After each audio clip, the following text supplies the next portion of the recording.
Hello, everybody. I'm Garry. I am Chavos. And together we are GarVos. Whoop, whoop. We want to talk to you today about some fun tips. These are 10 wisdom principles. From Proverbs for your marriage. Yes. Hey, let's get in. Let's get it in. We got our notes here, so we're going to read these to you all, and hopefully they will encourage you and inspire you to improve and grow in your marriage. Speak to build up your spouse. Words can either hurt or they can heal. They can nourish, they can tear down, they can build up. So what we want to encourage you with is to watch your words. Like, what are you saying? A gentle answer turns away wrath. Babe, I love you. You're a really good leader. Well, I must say so myself. You're a great leader.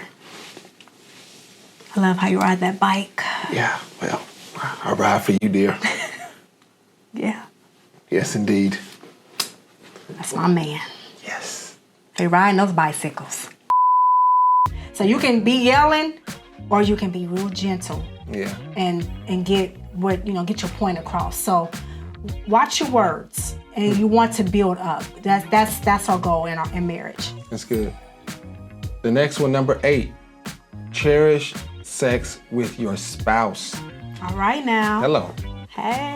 The wife of your youth. Hello. Yes, yes. But it says sex and romance, it takes work and it takes effort, just like marriage does. And this principle is important because oftentimes we can find ourselves in a place where we want to experience something different or something something that we imagine or that we saw in a video or something that we heard about from somebody else or whatever it may be.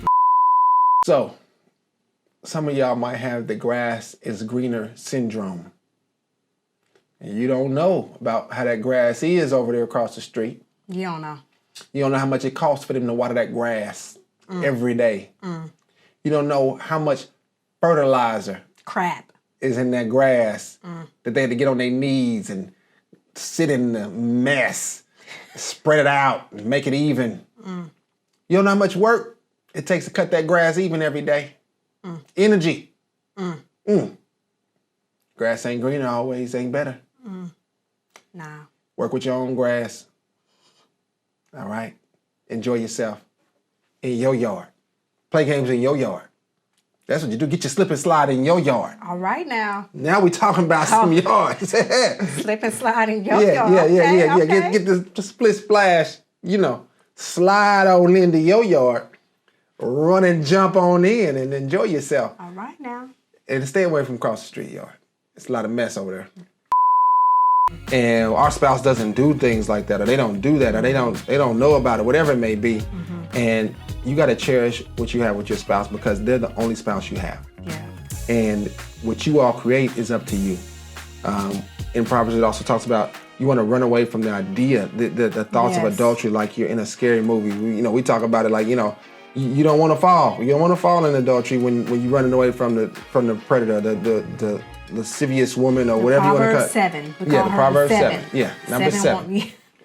But you don't want to fall into that trap. Yeah. Because it leads you to not abide by that principle of cherishing the romance that you have with your own spouse. Yes. And if you don't like what's going on in your marriage when it comes to romance and sex, then that's time to talk. Yeah. It's time to communicate, time to readjust because needs change over time. Yeah. Right? Sure. Your needs are going to change, my needs are going to change. We got to stay in constant communication. People might think, you know what, like, that's so boring. And I know people used to talk about us because it's like, y'all, at one point we scheduled time to have sex on the calendar. Yeah, we had to do that for a season. That's what we had to do. Yeah. And it worked for that season. So it's okay to talk about it. It's okay to schedule it. It's important. You have to do what works for you. Yeah, in your marriage. But that doesn't mean if your spouse says, I want 3 other people in the bedroom with us when we having sex. That's not the same thing that we're talking about. It's just you and your spouse. Right. It's about, and that involves even TV. You don't want to be having fantasies of other people that you saw from some movie or flick or whatever it is and say that's what you want to do and that's your inspiration in your marriage. You want to communicate that with your spouse and have conversation with them and meet their desires based on what they desire, not based on what they saw from something else. Right. You know what I mean? And talk. That's dangerous. If you need to go to a health professional to talk about things in your body, that there might be need for medication or something. You want to talk it through because you can have a great sex life. It just is talking it through and working at it. So that's the principle. Cherish sex with your spouse. Yeah. Number 9, a new day with renewed love and grace for each other dispels darkness. So we want to encourage you to start each day with new grace and with new mercy. Yes. I think about when you have your cell phone, right? You charge your battery. Every night. It's the same way, okay? You wake up and it's like, okay, let's go. Let's get going. What we're talking about right here is the little word, the F word. The F word. The F word. Yeah, can we say that? The F word is forgiveness. Forgiveness. Please. Just forgive. Understand. Yeah, don't keep no account of wrongdoings. Stop holding the grudges. Yeah, like for years past or just yesterday, just forgive. Please. And stop stacking it up. Because you want to be forgiven, so, Stop stacking up all them problems and issues and just deal with it every day. Because they're going to happen every day, possibly. Yeah. But when you forgive, it ain't a big deal no more. That's all we're saying. Yeah, so just work it. Let it go. Just work it. Just let it go. Let it go. Let it go. Just let it go. Don't hold those grudges anymore. Just send them out the door. And let it go. And new mercy and say, okay, you know what? Yesterday happened, but today is a fresh day. I'm going to start fresh and new with my spouse. Amen. Because God gives us new mercy each day. So if God gives us new mercy each day when we wake up, then we should in turn do the same for our spouse. Yeah. For that day, because they are going to mess up. And guess what? You're going to mess up too. And you're going to want new grace and new mercy for yourself as well, for your spouse to give it to you. So we want to encourage you with that. Number 10, vision for your marriage is a safeguard against detours.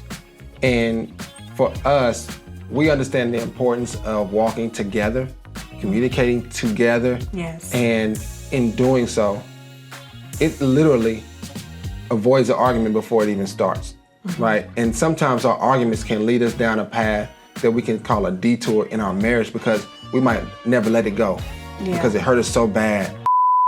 We're going to be there in a minute, babe. I'm making it work. Let me turn it here. Babe. What? You're supposed to turn back there. I thought I was supposed to turn up this one. No, that was a turn back there. Okay. We'll get back. Wait, there's a lot of traffic. Okay, we're going to make it. I'm going to go. I'm going to get off at the... We'll get back there, okay? Just calm down. Good night. Let me... And it was something that they threw in our face that we didn't like and we didn't agree with and they should have never did it and we hold this grudge and we don't forgive or whatever it is.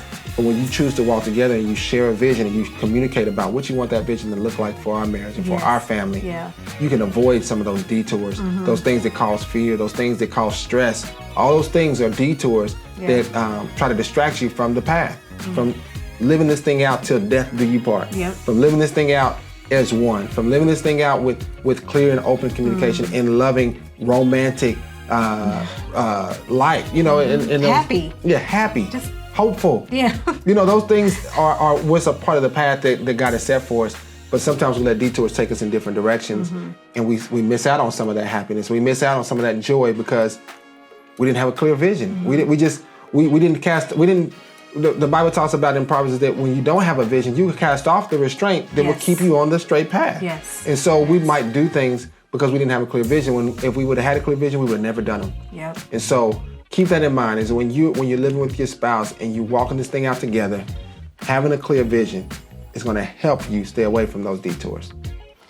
That's it, guys. That's 10 principles we wanted to share with you from the book of Proverbs. Yes. It's a great book. We read it, it's sometimes in our season we read one a day. It's 31 Proverbs. So we just want to encourage you to add these principles to your marriage. You can't go wrong with adding kingdom principles to your marriage and see your marriage grow. See the marriage that you dream of having unfold right before your eyes. So until next time, We love you guys. We are GarVos, and we are on a mission to do what, babe?